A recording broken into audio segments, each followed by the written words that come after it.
افضل معلوم سے بیشتر آقا نامدار مدینے کے تاجدار دونوں عالم کے مالک و مختار نائب پروردگار سیاح لامقام فخر سجان جناب احمد مصطفیٰ محمد مصطفیٰ صلی اللہ علیہ وسلم کی بارگاہ عالی میں انتہائی عقیدت و محبت کے ساتھ غلامی کا سبوت پیش کریں بآواز بلند پاک پر اللہم صلی اللہ وسلم علی شفیعنا حسیبنا نبینا مولانا محمد صلی اللہ علیہ وسلم صلاۃ و سلام علیک یا سیدی یا رسول اللہ صلی اللہ تعالی علیہ وسلم۔ ایک بار نبی اور آل نبی کی بارگاہ میں خراج عقیدت پیش کرنا قوم رسول محمد صلی اللہ علیہ وسلم نحن عباد محمد صلی اللہ علیہ وسلم صلاۃ و سلام علیک یا سیدی یا رسول اللہ صلی اللہ تعالی علیہ وسلم۔ ایک بار حضور برکت کے جو باب کا اللہم صلی علی سیدنا شفیعنا حبیبنا نبینا مولانا محمد صلی اللہ علیہ وسلم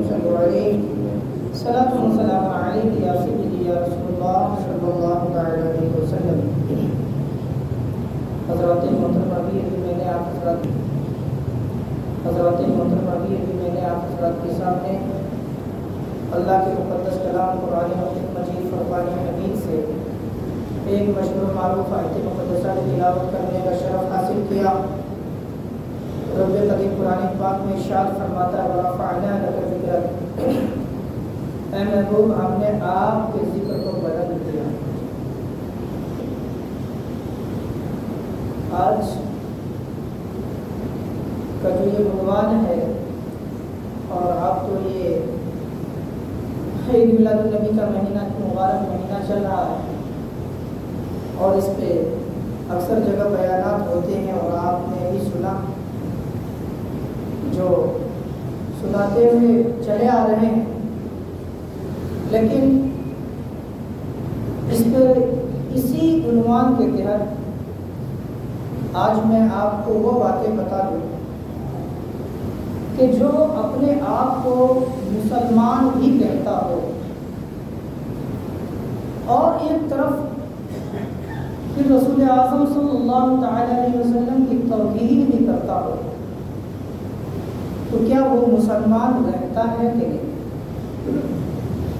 پہلی بات۔ دوسری بات یہ ہے کہ پھر اسے مسلمان کہنے اور کہلانے کا حق بھی حاصل نہیں، کیونکہ انبیاء و مرسلین اور صحابہ تابعین علماء کرام کی گستاخی صریح کفر ہے۔ جو ایک بار کفر کر لیتا ہے تو پھر وہ مومن نہیں رہتا، وہ مومن نہیں رہتا، اگرچہ وہ دکھاوے کے لیے میں ہو، لیکن جو گستاخ رسول گستاخ خدا ہو جاتا، گستاخ رسول ہو جاتا ہے تو وہ پھر مومن نہیں رہتا۔ تو اب حقیقت تو یہ ہے کہ جو کسی سے پیار کرتا ہے، جو کسی کو چاہتا ہے، جو کسی کو اپنا محبوب رکھتا ہے، وہ اپنے چاہنے والے اپنے محبوب کے کبھی عیب جوئی نہ کرتے، کبھی اپنے محبوب کی عیب تلاش نہ کرتے۔ لیکن عجیب بات ہے کہ لوگ ایک طرف آقا علیہ السلام سے پیار محبت کی باتیں بھی کرتے ہیں، دوسری طرف آقا علیہ السلام کے کمالات و محاسن کو، فضائل و کمالات کو، آقا علیہ السلام کی شان اور مرتبہ بلندی کو ایک پیمانے میں ناپتے ہیں، تولتے ہیں اور کہتے ہیں یہاں کم ہے، یہاں بیشی ہے، یہاں فلانا ہے۔ ابھی ایک ویڈیو بہت تیزی سے وائرل ہو رہا ہے۔ میں ایک چیز یہ ضرور بتا دوں آپ کو کہ ہر کوئی آج فیس بک یوٹیوب وغیرہ کا شکار ہے، مطلب دیکھتا ہے، میں بھی دیکھتا ہوں، میں دیکھتا ہوں یا دیکھا ہوں جب ہی بول رہا ہوں۔ اب اس سے کسی کو برا نہ لگے، اگر برا لگے بھی تو میں اللہ اس کے رسول کی رضا کے لیے کہہ رہا ہوں کہ قیامت کے دن اللہ تبارک و تعالیٰ اگر مجھ سے پوچھ لیا کہ تم میرے نبی کی شان کے تعلق سے کسی نے برائی کی تو تم نے عوام الناس میں کیوں نہیں بتایا؟ اور اللہ کے نبی صلی اللہ علیہ وسلم ارشاد فرماتے ہیں کہ جو حق بات کو عوام الناس تک نہیں پہنچاتا وہ گنگا شیطان کی طرح، وہ گنگا شیطان ہے۔ اب سوچیے کتنی بڑی بات نبی مکرم صلی اللہ علیہ وسلم نے کہہ دی۔ اگر اسی بات کو قرآن و حدیث کی روشنی میں کہا بھی جائے تو آپ اپنے اوپر نہ لیں کہ مجھے کیا کہا جا رہا ہے، حقیقت مانو۔ اللہ کے رسول صلی اللہ علیہ وسلم نے فرمایا ہے جو بدبخت ہے، بد اخلاق ہے، وہ جہنمی کتے کی طرح ہے، جہنمیوں کی کتے کی طرح ہے۔ جو بد عقیدہ ہے، بدبخت ہے، بد اخلاق ہے، بد کردار ہے، وہ جہنمیوں کے کتے کی طرح ہے۔ اگر کسی کو لگے تو میں حدیث پاک دکھا سکتا ہوں، کتاب بھی دکھا سکتا ہوں۔ تو اب سوچئے، نبی مکرم صلی اللہ تعالی علیہ وسلم کو اللہ تبارک و تعالیٰ نے بالکل اپنے محبوب کے خواہش کے مطابق پیدا کیا،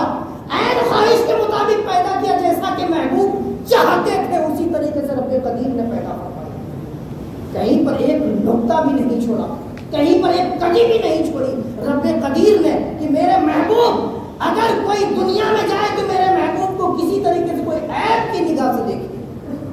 اللہ تبارک و تعالیٰ نے اپنے محبوب صلی اللہ علیہ وسلم کو باکمال پیدا کیا۔ تو اب میں اسی موضوع پہ بتاؤں، ایک طرف تم کہتے ہو کہ ہم امت محمدیہ ہیں، ایک طرف کہتے ہو کہ ہم عاشق رسول ہیں، ایک طرف کہتے ہو کہ ہم چاہنے والے محب رسول ہیں، لیکن ایک طرف نبی کی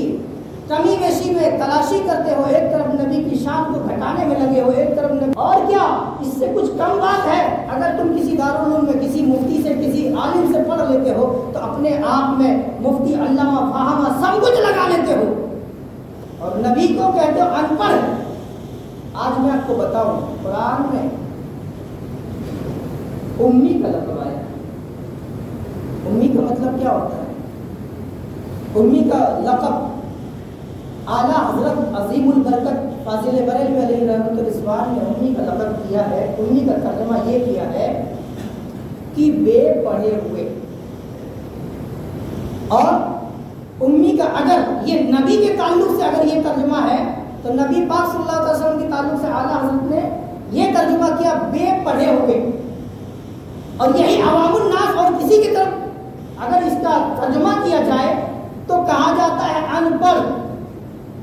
تو یہ بے پڑھے ہوئے اور ان پڑھ میں زمین آسمان کا فرق ہے۔ بے پڑھے ہوئے مطلب دنیا میں کسی استاد سے نہیں پڑھا ہو، وہ بے پڑھے، اور ان پڑھ جو دنیا کے استاد سے بھی نہیں پڑھا ہو،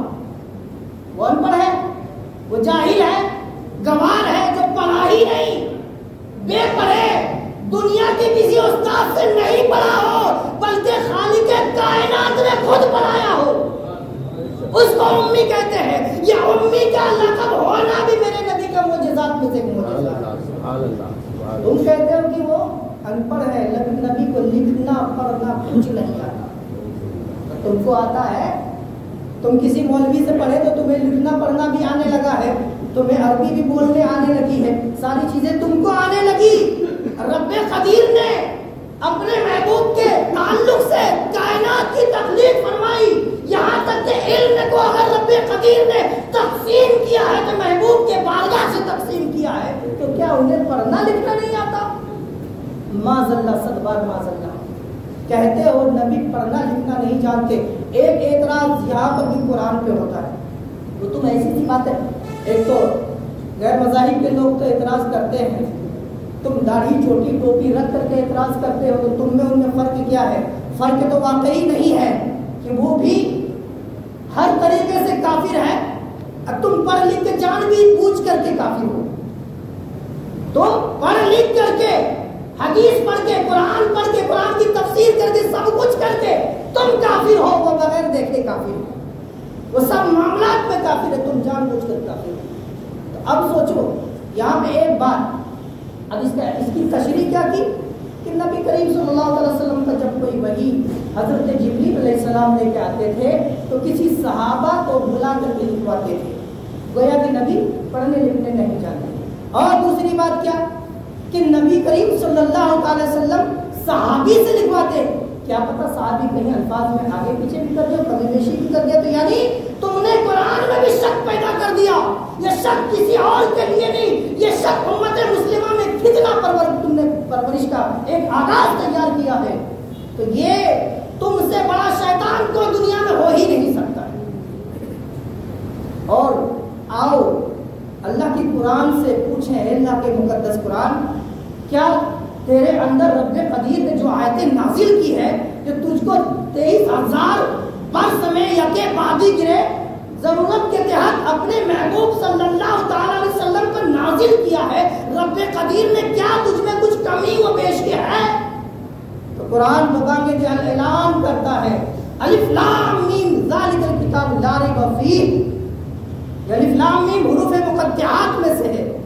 اس کا معنی و مفاہیم اللہ اس کے رسول بہتر جانتے ہیں۔ اور ذالک الکتاب لا ریب فیہ، یہ وہ کتاب ہے جس میں کہیں سے شک شبہ کی گنجائش بھی نہیں، کہیں سے دماغ میں الجھن کے تحت بھی گنجائش نہیں ہے۔ تم کہتے ہو کہ صحابہ نے لکھا تو کہیں شاید کہ گھٹایا ہوگا یا کہیں کچھ اور بھی کر دیا ہوگا، گویا کہ نبی نہیں جانتے تھے۔ معذرت